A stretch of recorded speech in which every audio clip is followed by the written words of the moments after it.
Bonjour, c'est Cryptoï, j'espère que vous allez bien, que vous êtes prêts à commencer une grosse semaine ensemble.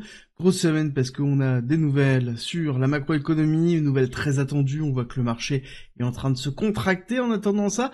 Et on a à côté Warren Buffett qui nous dit qu'il est en train de partir, on va revenir pourquoi, ça change pas mal de choses pour la suite. Et aussi, on va se focuser vraiment crypto, vous allez voir qu'il y a beaucoup de news positives sur les USA, sur les cryptos, sur les altcoins et derrière au niveau de BTC.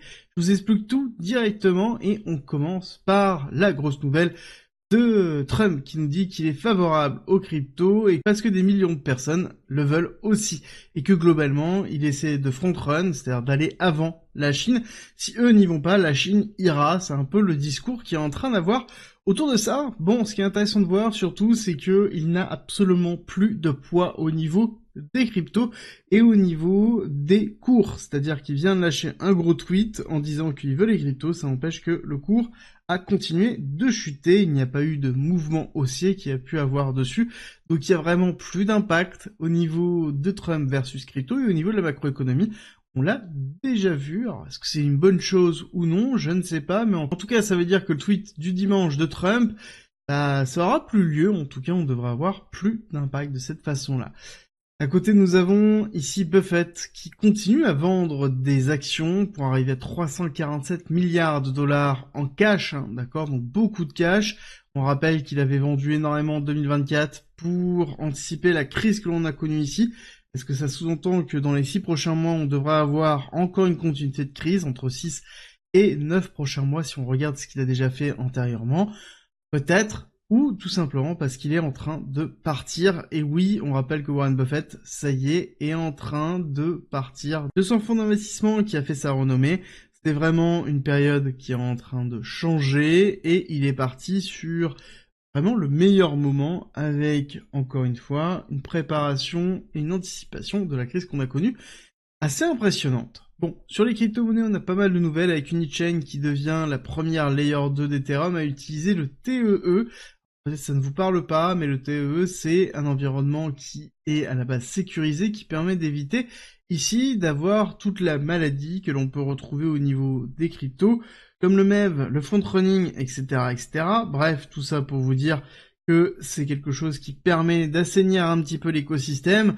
Je pense que ça va devenir une norme à terme, c'est positif pour Unichain, c'est positif pour Ethereum. Ethereum qui va bientôt avoir Pectra, Pectra qui est en test sur Gnosis Chain, ça s'est plutôt bien passé, et normalement, semaine prochaine, on devra avoir la grosse mise à jour qui devrait arriver, qui devrait bien se passer sur Ethereum. On continue les nouvelles avec ici BTC, les ETF qui ont acheté 6 fois plus de BTC qu'ils n'ont été minés sur la semaine.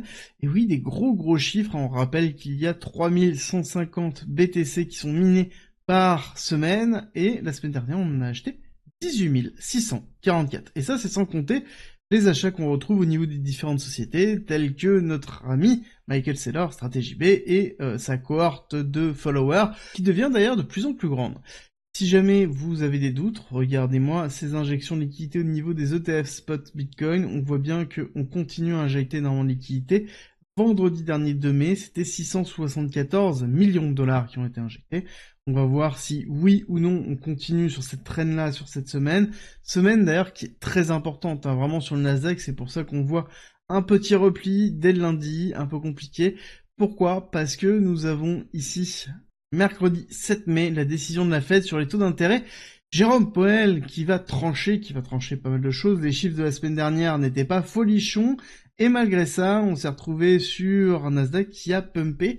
Si jamais vous avez un doute, c'est cette énorme bougie-là. On voit bien qu'on a un Nasdaq qui a continué à accélérer, malgré le fait qu'on a eu des nouvelles au niveau du PIB qui étaient immondes, qui étaient vraiment très mauvaises. Un chômage qui était au quai-tiers, mais malgré ça, on a continué à pumper et on attend tout simplement notre ami Jérôme Powell de prendre la décision de baisser les taux, et pas une fois, de baisser de nombreuses fois les taux en 2025. Globalement, l'économie va mal, Jérôme Powell doit être là pour la sauver. En tout cas, c'est la vision qu'on a au niveau des markets. La réalité, c'est que l'inflation est relativement basse et que le taux de chômage ne bouge pas. Ça veut dire quoi? Ça veut dire que les deux missions de la Fed n'ont toujours pas changé. Il n'est pas là pour l'économie, il est là pour le taux de chômage et il est là pour l'inflation. Les deux vont bien, enfin peu de choses près. Donc globalement, il n'y a aucune raison d'agir, donc je pense que ça risque de swinguer beaucoup mercredi. En fonction du pricing qui a été effectué par le marché, ça peut vraiment faire mal. Surtout qu'en amont, nous avons aujourd'hui le PMI Service, 15h45, qui a un impact toujours très fort, surtout qu'on est sur la résistance des 20 000 $. 20 000 $, très compliqué, on en avait déjà parlé à plusieurs reprises, c'est vraiment une grosse zone de résistance sur laquelle on va certainement devoir avoir une respiration avant de pouvoir repartir si on va chercher ici les 786 à 21 000 $. On a déjà parlé. Bon, on va attaquer BTC, mais avant, je vous rappelle qu'en commentaire en description, vous avez la possibilité de me rejoindre dans ma communauté privée gratuite. Vous avez accès à l'information, de la formation, des lives, des masterclass. Bref, c'est gratuit. C'est en commentaire en description pour nous rejoindre. Et en attendant, on attaque BTC. BTC, on n'a pas tant bougé que ça. On est toujours dans cette phase de bull run, hein. Bon, je sais que c'est un peu compliqué sur les altcoins, mais la réalité, c'est qu'on est toujours dans la période du cycle, donc la temporalité n'a pas changé. C'est quelque chose que je défends déjà depuis un certain temps. On a eu une très belle bougie la semaine dernière et le mois dernier qui a permis d'avoir une réaccélération très puissante en réabsorbant une grosse partie de la bougie. Donc on est plutôt sur un bon momentum, mais on est toujours en dessous des 100 000 $ et c'est à prendre en considération. Surtout quand on regarde l'ouverture au niveau du CME Chicago Mercantile Exchange, le futur des institutionnels, futur qui ferme le week-end, et on voit qu'à la réouverture, on a un gap CME qui se trouve là, donc plutôt positif pour aller chercher à la hausse, et toujours ce gap CME qui est toujours présent dans les 92 000 $, qui est plutôt en attente de fermeture et qui est sur la partie basse de la construction qu'on est en train d'avoir. Globalement, le principe serait le suivant, soit on va clôturer ici, faire un mouvement, mais ce que je préférerais vraiment ici, ce serait un mouvement suffisamment baissier maintenant pour aller chercher les 90 000 $, et après reclôturer à la hausse pour aller chercher un petit peu plus haut, à savoir qu'on a pas mal de liquide dans ces zones-là. Je vous explique ça dans quelques instants, parce que oui, on a eu ici une réaction sur la selling zone, on en avait parlé à plusieurs reprises, dans les 98 000 $, on voit que la réaction a été plutôt positive, hein. On voit que ça a bien déclenché une série de ventes, grosse résistance, mais pas suffisant. Encore une fois, il aurait fallu casser ici les 92 500 pour vraiment avoir un momentum de réaction sur les 85 000 peut-être. Là, c'est pas le cas, donc ça veut dire qu'on va certainement aller retester à minima court terme ou moyen terme, tout de suite les 98 000, avant peut-être de faire un mouvement beaucoup plus ample et puissant, mais ça montre qu'on a ici un momentum qui est plutôt haussier court terme, qui montre ici qu'on a une volonté d'aller pousser. Néanmoins, on voit qu'il y a une petite faiblesse au niveau du momentum, donc ça veut dire qu'on n'est pas loin d'avoir une respiration. La zone, moi, qui va être intéressante, ça va être les 91 000, 92 000, hein. Je vous expliquais tout à l'heure sur le CME. Ici, on a en plus de liquidité qui a été laissée par cette mèche-là, liquidité qui correspond en plus au gap CME qu'on a laissé derrière nous. En attendant, on a un petit peu de mouvement qui est en train de se faire, notamment au niveau de l'Open Interest. Open Interest qui représente les futurs. On voit que c'est en train de baisser, hein, globalement depuis le 2 mai. On voit bien une baisse du cours, une baisse de l'Open Interest qui est en train de se faire ici. Cette baisse de l'Open Interest entraîne une augmentation du funding rate. Bon, ça veut dire principalement qu'on a des shorts qui sont en train de se couper. Et oui, donc ça veut dire que c'est fini le short squeeze, en tout cas temporairement, on va avoir un rééquilibrage qui va se faire au niveau de l'open interest, à voir quelle va être la nouvelle dominance qui va se mettre en place. Ça veut dire aussi que le mouvement haussier poussé vraiment par du funding rate plutôt négatif et de short squeeze vient de se terminer et qu'on est peut-être en train d'aller chercher des liquidités en dessous ici de 95 000. On voit bien qu'on a tout un paquet de liquidités au niveau de 90 000. Et je rappelle que ça correspond à cette zone des 90 000, encore une fois, sur le CME. Alors même si on a beaucoup d'éléments, il faut prendre en considération que ça ne veut pas dire qu'on va aller le chercher aujourd'hui, ou en tout cas à l'instant, on peut très bien aller le chercher sur la fin de semaine. C'est juste qu'on va préparer, je pense, au niveau du Nasdaq et du S&P 500, et même au niveau de la macroéconomie, le discours de Jérôme Powell, donc ça veut dire quelque chose qui va être peut-être un peu en baisse, mais surtout flat. Je pense qu'il y aura assez peu de volatilité. Et ensuite, en fonction du discours, il y aura de la volatilité. Par contre, je vais vous donner quelque chose dans cette vidéo, c'est aller voir ici la totalité des injections de liquidité qui se font au niveau des stablecoins. Ça n'arrête pas de monter.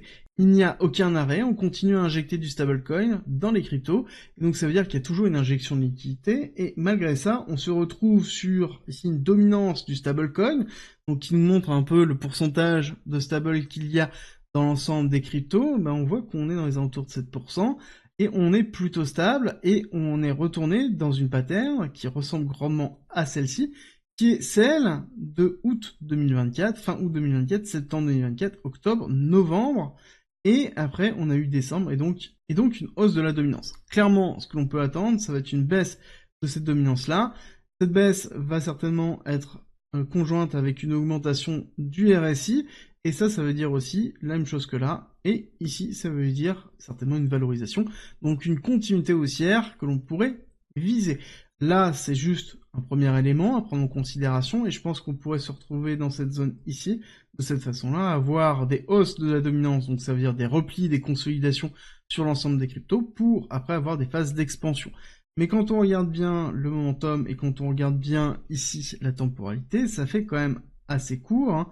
On regarde ici, ça fait 91 jours, ça voudrait dire qu'on partirait sur 91 jours, tac tac tac, hop, jusqu'au 30 juin, donc globalement une période juste avant, donc mai-juin, juste avant l'été, et une période d'été un peu plus compliquée, qui pourrait ressembler justement à ce top ici, redescendre pour repartir.